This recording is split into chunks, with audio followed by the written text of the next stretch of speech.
It's 12 o'clock noon on Wednesday, which means it's time for Rip It Live on Facebook, where we talk about all softball items, including college recruiting, high school happenings, and the latest in Rip It equipment and paraphernalia, so that we can educate you, the softball community, to make the best decisions possible, and you can see why more and more players, coaches, and parents are turning to the Rip It brand for their softball needs.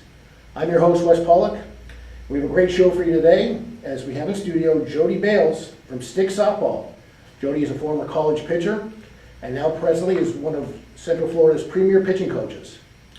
Jodi will be here to talk about the various elements of pitching, from mechanics to philosophy to the mental approach to becoming and staying a successful pitcher. It's an all-pitching theme from within the Pitching Circle show today, with insights and questions for Jodi to help you, the Rip It audience, become more educated and informed in the fine art of pitching and pitcher's development. But before we get to Jodi, we have some important announcements to make. Last week's product winner of the classic Rip It hat, visor, and headband was Terry Remsen. Terry Remsen, the winner of the hat, visor, and headband. Hey, maybe we should do a drum roll next time, but I think, Terry, congratulations. This week's product giveaway is a $50 gift certificate that can be used at ripit.com. It's one of your choices. So a $50 gift certificate this week for the winner of the prize that can be used at ripit.com. Here's how you win. You share a video, you tag a parent or coach, and please make sure you do it in a public forum. It has to be public so we can see it. If we can't see it, you can't win. So again, share the video, tag a parent or coach, and please make sure it's public. And you have a chance to win a $50 gift certificate. Our winner will be announced on next week's Rip It Live on Facebook show. All right? Now, as far as new welcoming teams to the Rip It family, we have the Space Coast Titans. The Space Coast Titans have outfitted their organization with 4 teams worth of uniforms, from 10U, 12U, 14U, and 18U. So we welcome Space Coast Titans to the Rip It family. The uniforms look outstanding. Again, so thank you for joining the family. Again, for today's show, please comment, questions, answer them live on the Facebook forum. If you're just joining us, share, tag, make sure it's public, coach, parent, player, and you have a chance to win a $50 gift certificate. So, that we're done, let's go back and we'll now begin our questions for Jodi Bayles. Welcome, Jodi. Thanks. Glad to be here.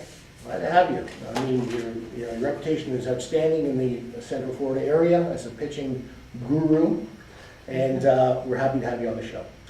I want to start by asking you, when a parent comes to you with their daughter about starting to learn how to pitch or improve their pitching skills, what are some of the questions you might ask them? I don't ask them a lot of questions. I basically ask, obviously I want to know their daughter's name. I find that to be really important, to make sure when they come in I know their name and I know their parent's name, because then they feel more comfortable, more at home, and really how old they are and how long they've been pitching. Okay. And that's really all I need to know. Okay. When starting to work with a pitcher, what are some of the most important mechanics of becoming a successful pitcher? That's a good question. So, I think there's a few.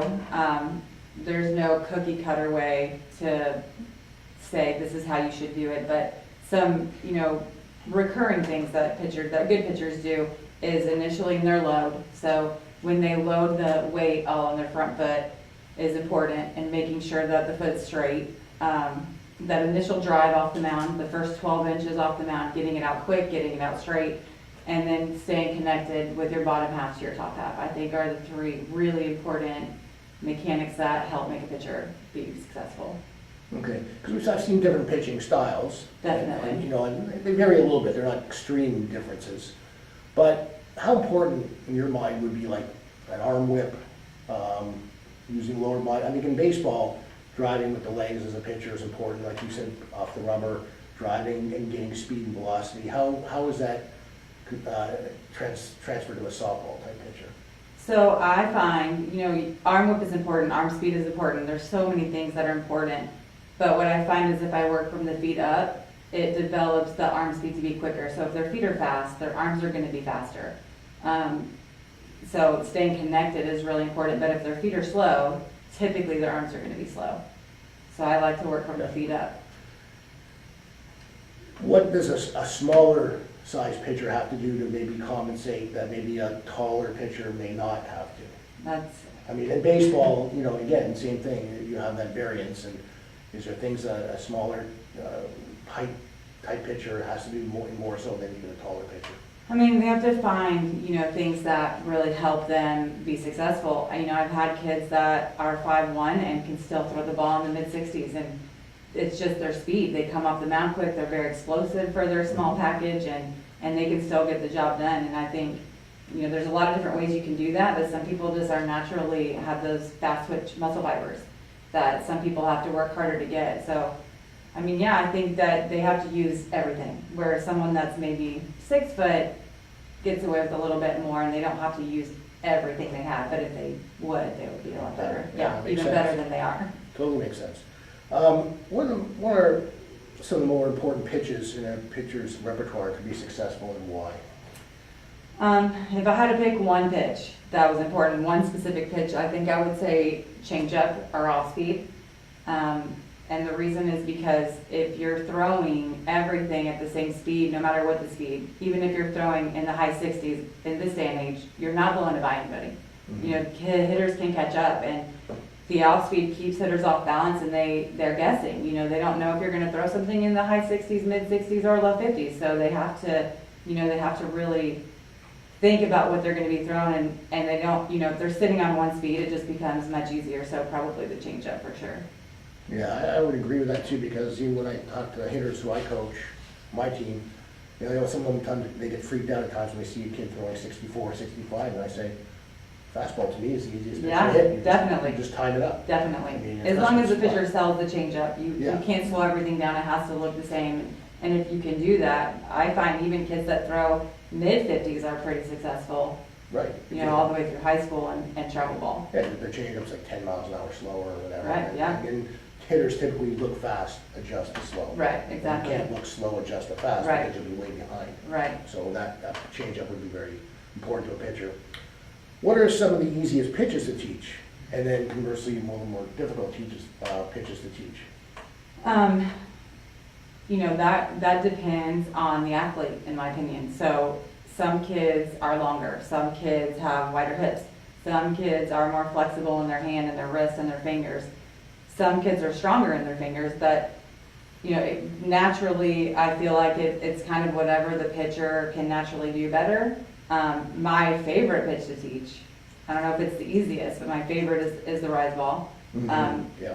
Some kids have, you know, some kids don't really master the rise ball until they're already in college, but we work the spin and we work the body position and different things, and you have to be flexible in your hand. You have to be strong in your fingers. So it's probably a tougher pitch to throw, but I don't know about tougher to teach, if that makes sense. No, I understand, but the rise ball is also a huge pitch strategically for a pitcher. I find it to be the strikeout pitch. Strikeout pitch, also the home run pitch. Yeah. So Yeah. risk and reward. Right, you get up in the zone and you miss. Yeah. It's a ball that goes over the fence, but if you get it where you want to go, It's a swing and a miss. it's a swing and a miss pitch. Definitely.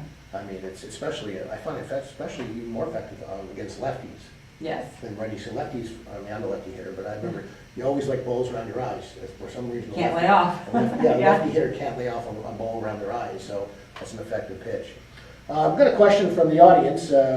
Ken Janata from Coach from Wildfire 16U is Hi, asking. Ken. Yes, hi Ken. Again. How important is conditioning to a pitcher? We were gonna get to that, but extremely important.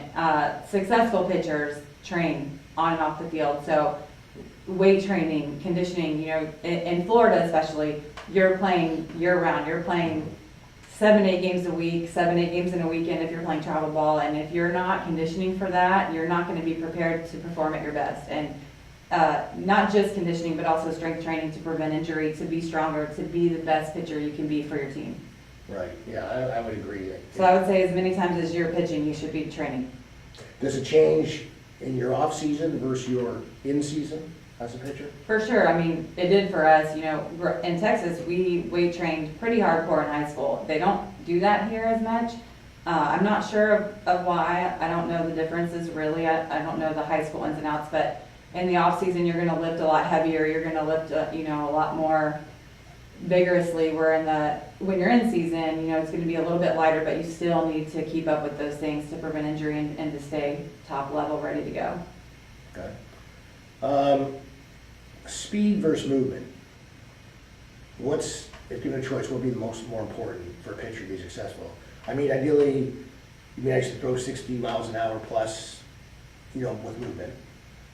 But is it better to throw 65? I think we sort of covered it a couple questions ago, but 65 and not have as much movement, or is it better to throw 58, 59 and have movement? Well, that's the big debate. Everyone has different opinions, and, personally, I like speed. However, if you can't throw at that speed and make the ball bend and move, you're going to get hit, and you're going to get hit hard, because the harder you throw, you're generating all the power for the hitter. So Right. you have to be able to make the ball move, and I try to train in a technique where we work on speed and we make sure the spin is matching up with the speed, and that's how we make our gain. So, I mean, if the ball's 63 miles an hour but flat, or they can throw 57 and get the movement, I would say 57 and the movement. Yeah, I mean, especially probably at the higher levels, especially at the college, you're not, I mean, you still gonna blow some people away. But not really. But you're gonna probably face more hitters who can catch you. up. Yeah, it's Definitely. 64, I would agree. How important is the mental approach to pitching? I mean, what do you tell pitchers who are slumping or need a motivational push to get over the hump? I mean, different things, probably to different pitchers, depending on what they're struggling with. Mental approach to me is probably the most important part of being a pitcher. You're gonna have the ball every pitch, and it's not all about you. You have a team, and you have to know that they're there to back you up, and you have to want to compete for your team. But if you cannot handle the struggles of a pitcher, Right. it's going to be very tough to be successful. You're going to have an umpire that maybe likes the ball low, but you're an up ball pitcher, and you have to adjust. You're going to have the defense who makes mistakes, and you can't get upset. They're human just like you, and you're going to have mounds that aren't always perfect. But if you let that affect your ability to compete, I feel like that's really tough, and you have to kind of get over that. Mental toughness as a pitcher is the most important part of the game. Just tell my pitchers, you have to have ice in your veins. Ice in your veins. Right, that's And what I some tell kids them. have that Yeah, naturally, and right. some kids, you have to really work to get it out of them.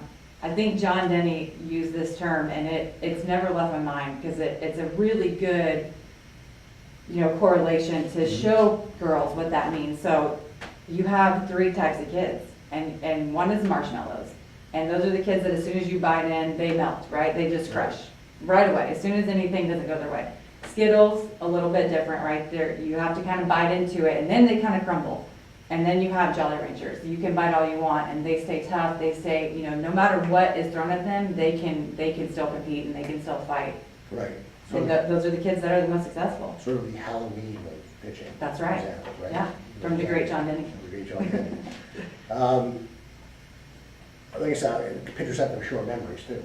Definitely, yeah. I mean, you give Erase. a big ball, lose Move the on. game, you gotta, That's move right. on. And I tell me, so I say, look in the front, when you drive, you look forward, you don't necessarily look so much back. Right, You gotta definitely. keep looking forward. Now conversely, how about pitchers who are very successful without a lot of challenge? How do you keep them grounded without being too cocky? It's good to be confident Confident. in the circle. There's nothing confident and cocky, maybe. Yes. So how do you keep those pitchers sort of grounded who just kind of mow through lineups or mow through games and thinking that they're invincible? So that's definitely something that happens. I try to do a couple different things. One, I try to have them look 2 years in the future and see, at this level, you're being real successful and things are going great and it's amazing, right? Good for you. But 2 years from now, you're going to be facing lineups that are tougher, harder. You're going to be practicing harder than you ever have. So and then I try to just find pitching practices that challenge them. I'm always trying to challenge them in practice and see, how we can work and just make it as challenging as we can so that they don't find that they're good enough, right? Keep working. Keep working. Well, a couple shout outs for you, Jodi. Kim Barefoot, you work with Sarah. Hi, Kim. Yes. And I think she's the best around. She's a Jolly Rancher. Yes, and listen, she's on my team, Yeah. and she's done a little bit of pitching for us, but she's been outstanding for her like the Viola team this year, Outstanding. stepping up the pitch and.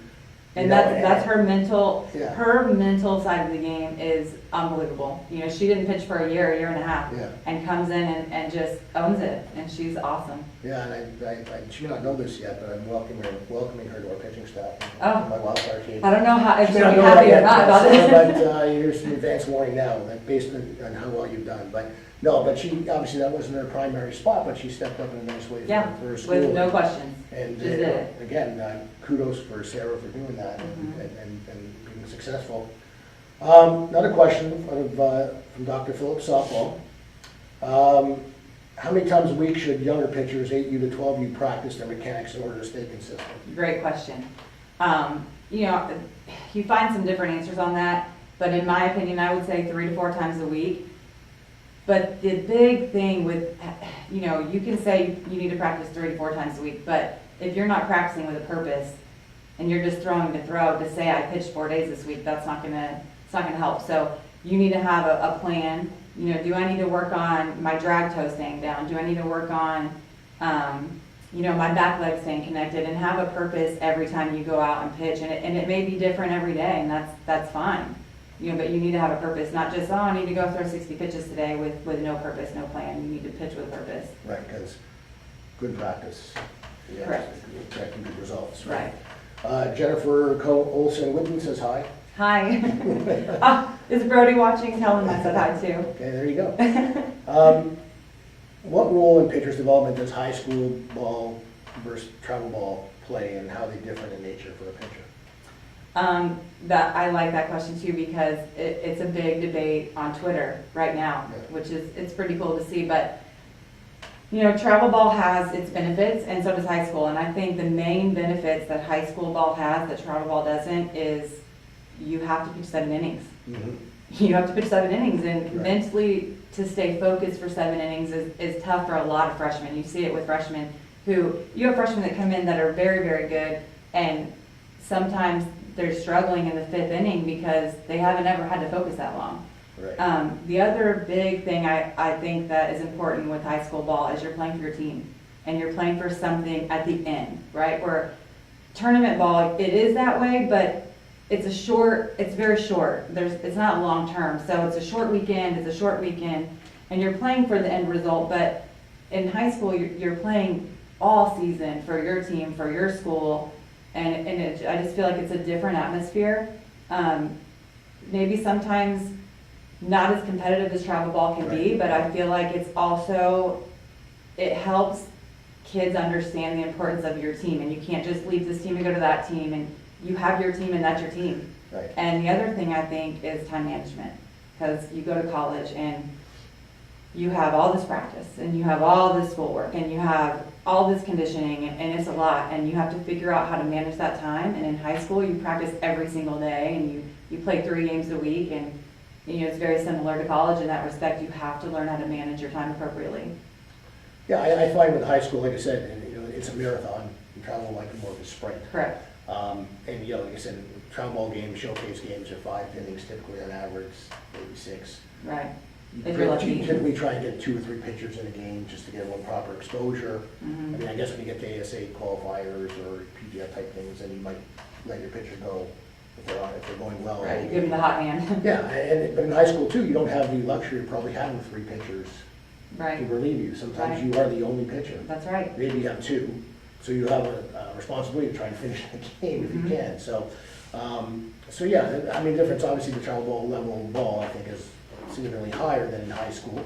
But like you said, I mean, there's a mixed sort of bag of incentives in travel Mhm. ball, and some of them are individual, and some of them are team-oriented. Right. Whereas in high school, I think it's pretty much centered around the team and trying to get a team. And your school, and your school pride. Yeah, so those are significant differences.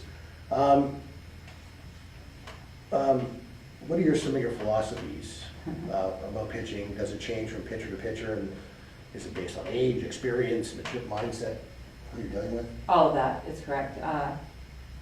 You know, I think that the big thing that I try to teach pitchers is to compete. No matter what age you are, no matter what your athletic ability is, you have to compete, and you have to want to win for your team. if you don't have that, it's tough, so I try to do that at an early age. I try to teach them to want the ball in those situations, in those tough situations where sometimes people might be like, oh, I'm glad that's not me out there. I want my pitchers, and all pitchers, not just mine, to want the ball, because that's what we do as pitchers. We want the ball, we want to compete, we want to help our team win. Be committed. If you're going to be a pitcher, you have to be committed to becoming a good pitcher and a pitcher that you want to be, and it takes a lot of sacrifice. The other really big thing I try to teach as they get a little bit older, maybe not so much in the younger kids, but they need to know their strengths and their weaknesses. So if you're a really good rise ball pitcher, but your changeup is just not consistent, we need to still make your strength even better, but make your weakness your strength so that you're developing on all levels. Okay. Got a question from Dr. Phillips. How beneficial are the 3-hour pitching clinics to attend for younger pitchers? Is he asking like just the time? Just in general, yeah. I'm assuming that he's saying it's 3-hour pitching clinics. One, is that enough time, or maybe conversely, is it too much time as a pitcher? I think it is appropriate for pitchers that age if you're using it appropriately and you're doing some talking, but you got to keep them interested, because some kids at that age, they lose focus and they lose interest quick. So you keep it fun and you teach them some new things, and you add some fun stuff, some competitive stuff into the clinic. But yeah, I think it's the more people that these kids can learn from, the better, in my opinion. Learn from everybody you can. Here's a conversation that comes up a lot, both as a travel ball coach and in general. When a pitcher's been committed to a college for just pitching, pitcher only, and their last sort of year and a half getting ready for college, should they focus just on pitching and not on the positional play or hitting? One, because they want to call it a scholarship and there's a financial investment for risk of injury, and two, for focus. You know what I mean? Like, yeah. So, the colleges, has invested the money in them, and to bring them to that school, they're only going to pitch, they're not going to do anything else. And they already know that. But however, some of them might want to some players want to get that out of their system, want to have their last at bats because they know what's not going to happen in college. Yeah. But, you turn an ankle, you twist a knee, you tear something, get hit by a pitch, is it worth it? I think my first instinct would be like, no, it's not worth it. If you already signed, not signed, but if you've already committed to this school and you're not going to do that there, I wouldn't risk it. I know kids that have, and I don't fault them, because I understand also wanting to play the full game. For me, I did pitch and hit at my first school, and I didn't in my second school, so it was a really tough thing for me to understand that I'm not in the whole game anymore. Right. So it was tough, but I would say don't do it. If you've already said like I'm okay with not hitting in college, then don't risk it. Right. Focus on the training. Right. Yeah. What are your thoughts if you have a pitcher on the bubble? So she's a good pitcher. She's going to college, but she could have a choice to go to a 4-year school at a higher level. May not be number 1 or 2 pitcher, might be 3 or 4, or she could go to a junior college for 2 years and be like the 1 or 2 and develop, and then jump to a 4-year. What do you think? I think that would depend on the athlete, what their academic plans are as well, and what institution is going to help them develop as a whole person, not just the player or pitcher. But I definitely see a lot of benefits, especially in pitching, to start at the JUCO level, because they get a lot of instruction. They get the weight training that they're not getting in high school. They get the conditioning that they're not getting in high school. They get that structure in the bullpen that's teaching them to compete at a higher level, where when you go right into 4-year, you're expected to be there. And if you're not there, you're going to sit. Right. So, it depends on what they want, right? So if the athlete is okay with going and sitting for a couple years, then, and it's going to maybe meet their academic needs better, then that's fine too. But if they really want to go in and start right away and compete, then 2 years is the way to go. Okay. When a younger player plays travel ball in Little League, is that too much? Was that going to blow them out? Or is it just give them more because they're just so hungry to play? That's a question for Dr. Phillips. Yeah, I think it depends on the athlete. People, or athletes really, who love the game of softball, I find really don't get burnt out. Right. It That's doesn't not me. happen. Yeah, when I You played, love I it, love it. right? You You couldn't love tear- it. couldn't tear me off the diamond. Right. Yeah. I have some kids that are like, oh, I have to play this weekend. I'm like, really? Like, I just couldn't wait to play this weekend. But, Right. you know, it is a tough question because we play so much in the state of Florida. Yeah. And more than burning kids out, what I'm finding is we're getting more kids injured because they're not doing anything else. Only softball, so only developing certain muscle groups where if you Right. did other things, you know, maybe even, you know, a little gymnastics, body awareness type stuff, you know, those things are gonna keep us from getting injured. But, you know, if they're happy and they're having fun and they're loving it, let them do as much as they want. If you see that they're losing the fun in the game, maybe it is too much and back off. Okay, so listen to your child. Yeah, You- yeah, you can tell. definitely. If Yeah, it's a you chore- can tell. If it's a chore getting them to the field, then you know it's too much. Right. But if they're waiting in the car for you. Yeah, if they're like, let's go, I can't wait, yeah. Right, okay. You've had a lot of successful students go on to play college at a high level. How does that make you feel, you know, when you see one of your former students, you've had in the College World Series, you've seen them pitch, you've seen them play, again, at the top schools, as a coach and mentor, how does it make you feel? And did you see this early on in their abilities that they would make it to that type of level? You see on Cassio's one, obviously. Yeah, Maybe the so- most famous one, probably. She was, and my first one, My first because, one, you know, when I started, I think I moved here in '05, and she was one of my first Yeah, kids, and watching them grow from like 9 years old to, you know, she's 22 now, and we still talk every week. I'm Mhm. seeing her this weekend, actually, and I mean, just incredibly proud, just watching them work for what they want and then actually do it. It's a really good feeling for them, you know, I'm happy for them. And Lauren Mathis is another that's one. what I say to Georgia, yeah. You know, I coached her when she was 7, and watching her, and she told me at 7 years old she was gonna play for UGA. She told me. Yeah. And I kept saying, oh, maybe, you know, let's just keep working, we'll see. And she is, and it's a really proud feeling. I'm super proud of them. They work and they deserve it. Yeah, I mean, like I said, one last was I was gonna mention her, that she was dominant. Yeah. Down the ball in Yeah, high definitely. school, probably It's a biggest different, reason she's in a they- different atmosphere now, right? Yeah, But, you know, yeah. she's on that learning curve, she's getting there. Yeah. She's doing well, I'm Yeah. proud. I want to trace back just for a second. Kids coming from the smaller ball to the bigger ball when they transfer. Is Mhm. that a major adjustment for a pitcher? Sometimes. Teaching? Sometimes, Yeah. you know, smaller kids have a smaller hand, you know, they're harder, it's harder for them to get their hand around the ball, and they struggle a little bit, but we work on some different things, you know, trial and error. Yeah. But most of them are more concerned with the 5 feet. Yeah. And, you know, what I tell them is, you know, if you were throwing at 35 feet and your catcher just moved out of the way, Yeah, the ball would probably travel 5 more feet. right. So I just try to not make it a big deal, not make it bigger than what it is, just tell them, you know, and we kind of start early, you know, start showing them that they can do it so that they have that confidence and know that it's not going to be that big of a deal. So again, a mental. Sure. Definitely it's mental. coaching. Sometimes Yeah. physical with the hand size, you know, Yeah. but when they grow, it helps. Okay, very good. Finally, what are your thoughts on more and more players using the face mask in the pitching circle than back in the day? And I have said on the show many times, the too cool for school mentality of not wearing one might come back and bite you.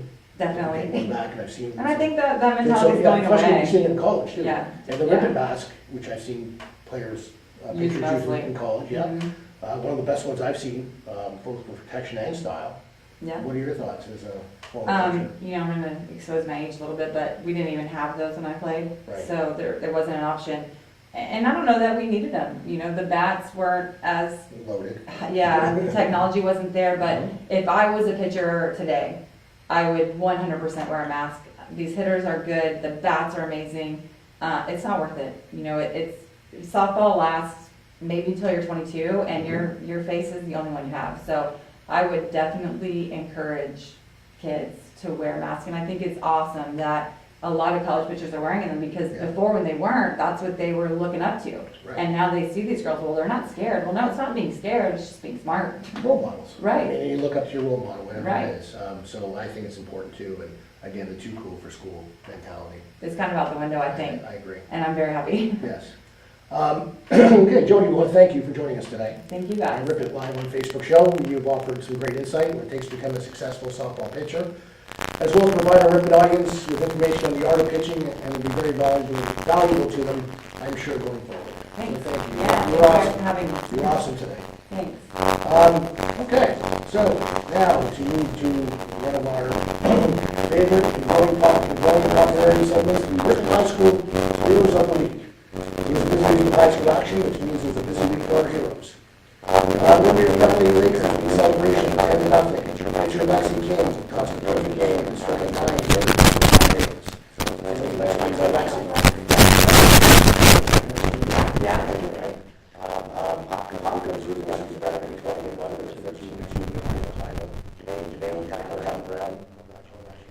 She went bring the floor, guys, they were supposed to other guys.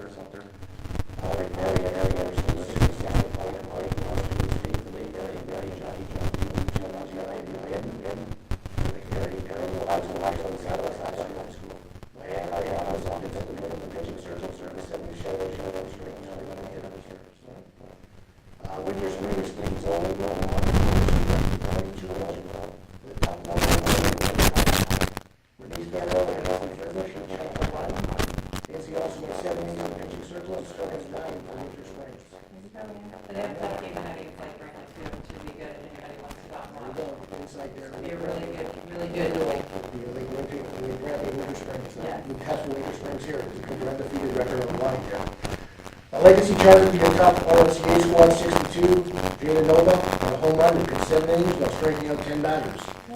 Nice job, Jada. In a battle of Eagles, the Eagles won 8-7. In other words, the South Lake Eagles trimmed the feathers of the Montverde Academy Eagles 8-7. Bailey Fernandez was 4 for 4, while Stacey Hudson was 3 for 5 with 3 RBIs, and Kara Elder went 2 for 4 with 3 RBIs for South Lake. So big win by the Eagles over the Eagles. Nice. If you've been on the Eagles, you probably would have won. Yeah. Right? Dr. Phillips moved to 17-4 with a 15-0 win over Edgewater. Rachel Trocchi tossed her 8th no-hitter, which was packaged around a perfect game. And Gracie Lopez broke the school record with her 6th triple of the season. Nice, ladies. So congratulations, Gracie, for holding the new Dr. Phillips triples record. And of course, Rachel keeps rolling on, and you know Rachel well. Yes, I do. As do I. Alexa Wexler went also 3 for 3 with an inside-the-park home run. So nice job, Alexa, there. Martin County High School defeated Sebastian River High 7-0. Alexis Joy went 2 for 4, including a triple with 3 RBIs from Martin County. So nice job, Alexis. And Carissa Orland was named Olympia's Female Student Athlete of the Month for March. The Olympia senior, who is an FAU softball commit at 500, including a home run, as well as helping the Titans in the pitching circle. Nice. And those are your high school heroes of the week. Remember, Moms, Ripon has a private Facebook group just for you. Just search Softball Moms Squad. Click the link in the comments below. As well, remember to like, comment, and share to promote the growing softball community and the softball sport. Tag a parent or coach and share this video for a chance to win the $50 gift certificate for that, which will be announced on next week's show live on Facebook on Wednesday, April 24th. Until then, we want to thank you for joining us today, and we look forward to seeing you again next Wednesday at noon on Ripon live on Facebook.